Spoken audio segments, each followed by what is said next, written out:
Immunity. The objectives of this part are to understand the basic nomenclature of immunology,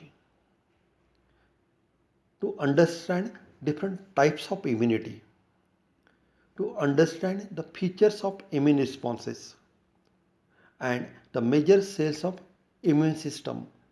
This overall makes physiological basis for understanding basic concepts of immunity.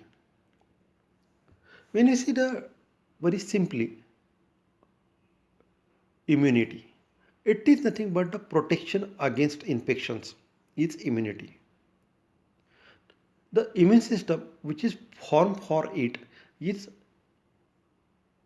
immune system which makes by molecules, cells and tissues that mediate responses to foreign substances. Antigens, these are the substances recognized by the cell and molecules of the immune system and to which the system responds. These are antigens.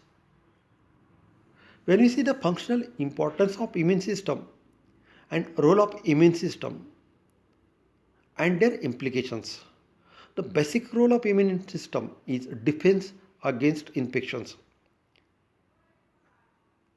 Secondly, defense against tumors. Third, the immune system can injure cells and induces pathologic inflammation. And fourth, the immune system recognizes and responds to tissue grafts and newly introduced proteins. Once we understand their basic role of immune systems, the central question arises, how does this immune system respond to different infections? The different types of microbes are eliminated by different effector mechanisms which are designed to best combat each type of microbe.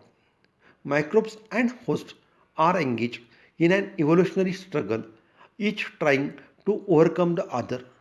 Many of the features of the immune system reflect the consequences of such evolution. When you see the basic type of immunity, these are divided into either innate immunity or adaptive immunity.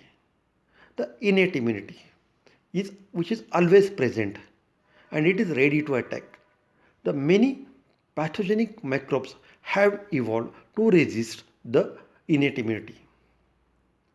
Vice versa, adaptive immunity, which is stimulated by exposure to the microbe and it is more potent.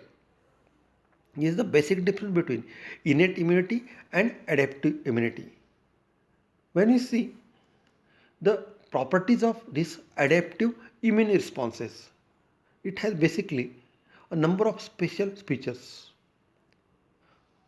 One of the most important is specificity, that it ensures that the distinct antigens elicit specific responses. That is the specificity. Second is diversity. It enables immune system to respond to a large variety of antigens, that is diversity.